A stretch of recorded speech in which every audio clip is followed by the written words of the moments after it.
Welcome, everybody. This special day today, special edition Wednesday lecture, where we're going to talk about triangles in reaction mechanisms. And we see that we have chlorine, Cl2. This is the reaction we left off with the other day. It's reacting with an alkene, in this case, methyl cyclopentene. And I want to remind you things that we're supposed to know from test 1. These two carbons are each sp2, which means they are trigonal, and the important word is planar, which means they're flat. So chlorine can either approach from the top side of the molecule to make this intermediate, or chlorine can approach from underneath. There's no preference for either direction because of the flat nature of the trigonal planar alkene. The arrows go like this. The pi electrons attack one of the chlorines. Remember, the chlorines will have a temporary dipole at any given time where one of the chlorines has electrons a little closer to it. That will be the anionic chlorine, and the other chlorine will be cationic, and it will be attacked. And this would be the same as the mechanism with HCl, but chlorine has something that HCl doesn't, and that is lone pairs on both chlorines. The chlorine that gets attacked comes back to one of the carbons, and the question is, which carbon does it come back to? And get used to answering this question the same all day. It comes back to the more substituted carbon. Keep in mind that the more substituted carbon will spend more time with a positive charge because it will have more hyperconjugation stabilization. Lots of big words. But as this arrow happens, this carbon is going to be a preferred cation. And that means the chloride lone pair, or chlorine lone pair, will come back to the more substituted carbon. So we see this arrow making a bond to chlorine. That would be this bond here or this bond here if the chlorine came from underneath. This arrow here makes either this bond here or this bond here, depending on if the chlorine came from the top or the bottom. And this arrow says chloride is going to leave with an extra pair of electrons, and there the chlorides are. You will get a 50-50 mixture of these two enantiomers, and each one will react similarly, giving a 50-50 mixture of two product enantiomers.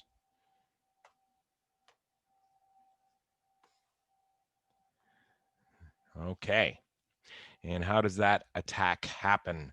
That creates the new bond from the chloride ion to the triangular intermediate and opens up the triangle. The same answer every time. When attacking triangles that have cationic charges, you must always keep in mind that the more substituted carbon, that's this carbon in this triangle and this carbon in this triangle, will spend more time with a positive charge because it will have more hyperconjugation. The chloride anion is attracted to the carbon that spends the time with the positive charge. It comes in 180 degrees away from the bond being broken. This bond here, 180 degrees away from a wedge bond, is a dashed bond. Similarly, this chloride will come in 180 degrees from the bond being broken. I have it. I mean, you don't have to be this fancy with your arrows. As long as I see your arrow ended this carbon, I'm going to be very happy. But I'm trying to show you it's coming in from on top because it's breaking a bond that's behind the page. And that becomes a lone pair on the chlorine, as does this. And that's how chlorine gets neutralized. It gets a new lone pair. And similarly, this chlorine got neutralized by a lone pair here. That's this chlorine. This chlorine got neutralized by using its extra electron to make a bond, so it doesn't own both of those anymore. It shares them, and that's why it's neutral. So we have all neutral chlorines here, and these are called vicinal dihalides. Brings up a new word for today. Vicinal dihalides. Vicinal in chemistry means on adjacent atoms. We will continue to use that word on a daily basis. On adjacent atoms. So the two chlorines are on adjacent carbons. And chlorines are halogens, so we have vicinal dihalides. And once again, backside attack comes in 180 degrees from the bond being broken. That's why our new bond is on a dash. We're breaking a wedge. Similarly, if we used this intermediate, we have to come in 180 degrees from a dash. That's a wedge. So our new bond's a wedge. And we made two products and enantiomers. When you do mechanisms, you will not have to show me the same mechanism twice, once for each enantiomer. You will not. You will only show me one enantiomer. So we'll do the next page like it's a journal entry. And this is section 6.1D. And we'll put that title down in a second. So journal entry. We'll define those words after we do our journal entry.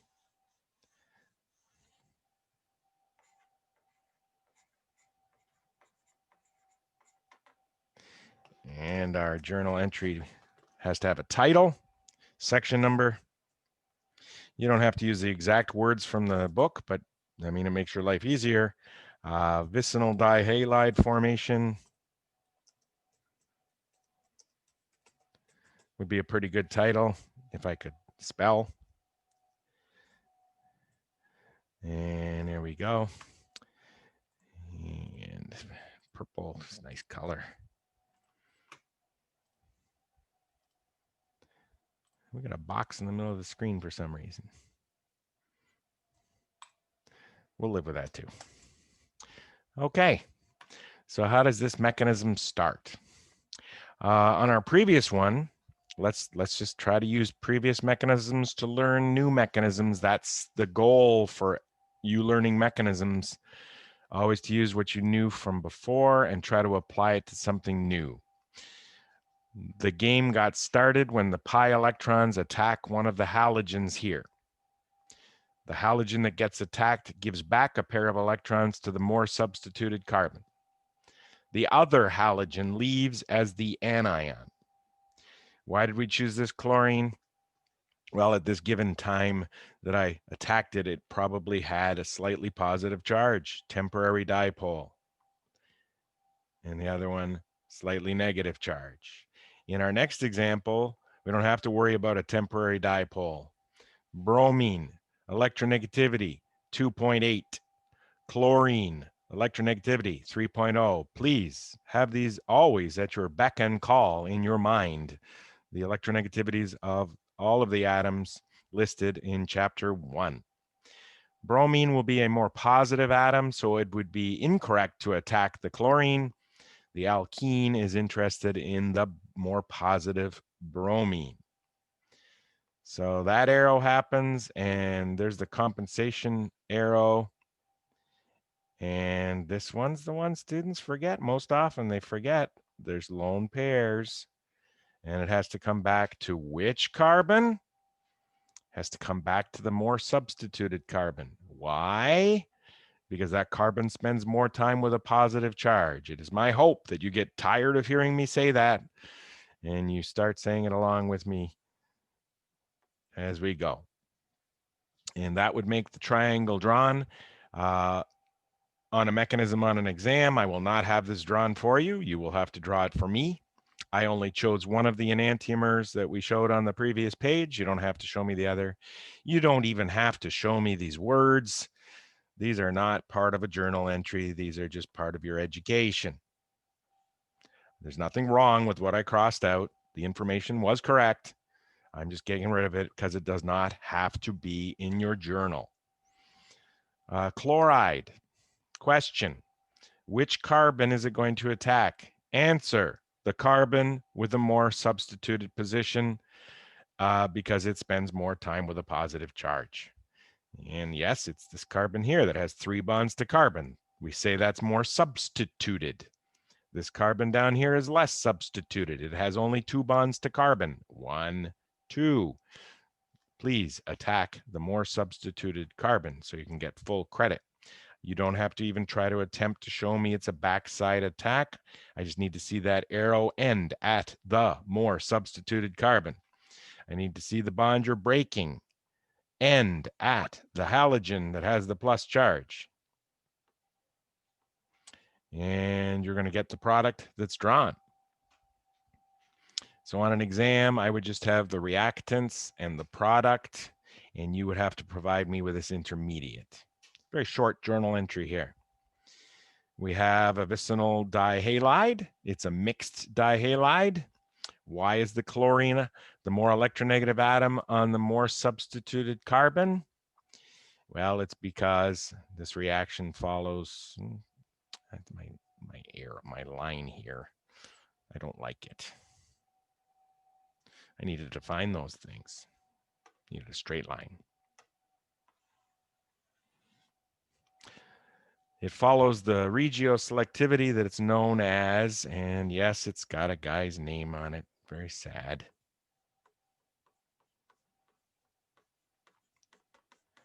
Markovnikov regioselectivity. If you're Russian as Markovnikov was, you would say Markalnikov. But we're not going to grade you on pronunciation, so this is fine. What does it mean? Markovnikov regioselectivity means the more electronegative atom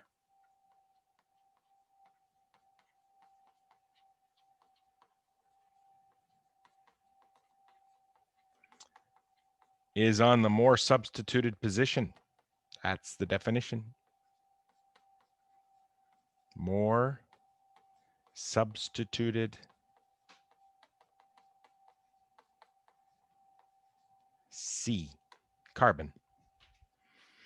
And that's a result of the mechanism. This intermediate has a carbon here that spends more time with a positive charge than this carbon here. And in fact, I'll try to show that down here. Your intermediate looked like this.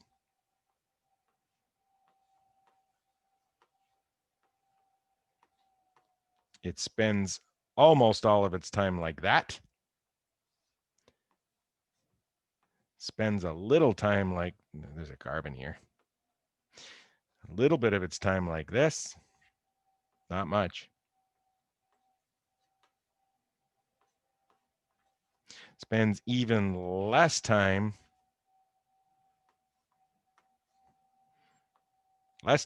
like this.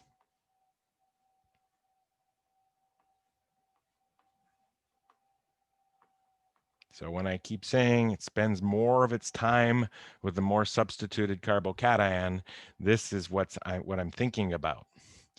But the molecule prefers being like this. This bond will break first because a more stable cation would result. You don't have to put this on your test ever. Just remember, you're going to come back to the carbon that spends more time with a positive charge. And that is regioselectivity. The word is, I like this word. It's a portmanteau. Those are my favorite words. We have selectivity. There's a selection process involved. And what region of the molecule gets what atom? Regio is from region. And we put the chloride on the more substituted carbon because it spends more time with a positive charge. Stereoselectivity. Whenever you have a backside attack on a triangular intermediate, you will get a stereoselectivity called anti, where one of the new groups is up and one of the new groups is down. So anti. The two new groups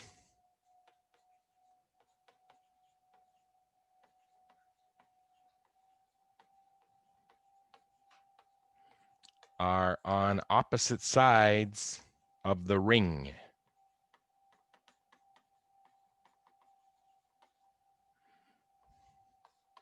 I'll put of the ring in parentheses. It doesn't have to be a ring.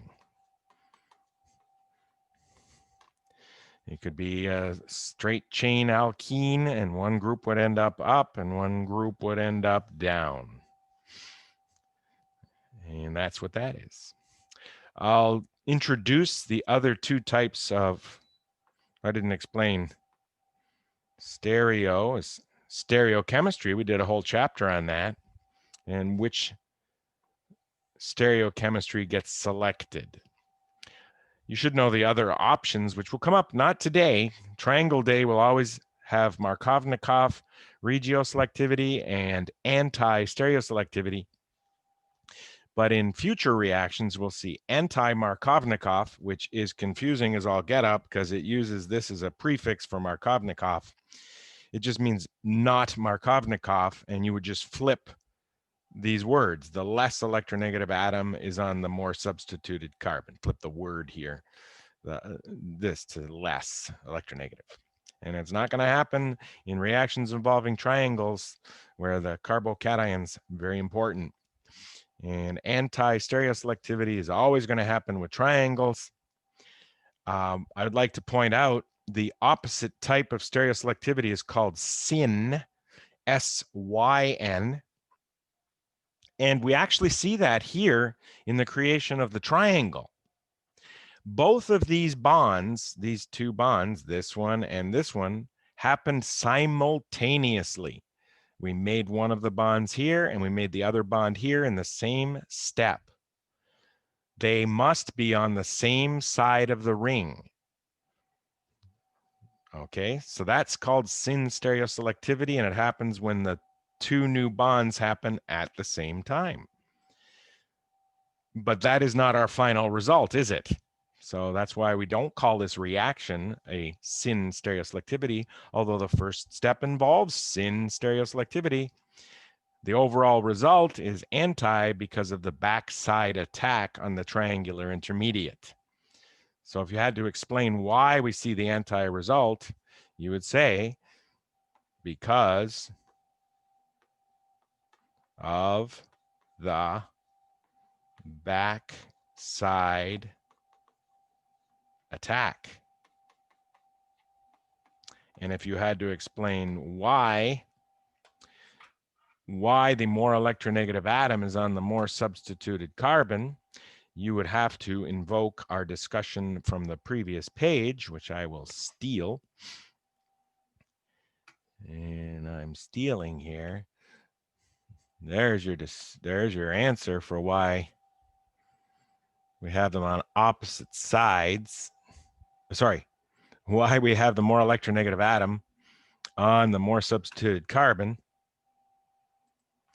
And I'll see if I can sneak that in here. I don't know where we're going to put it.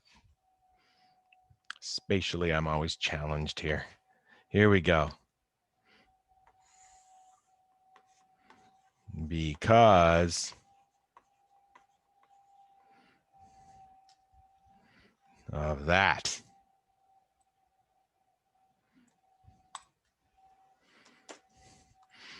And there you have it.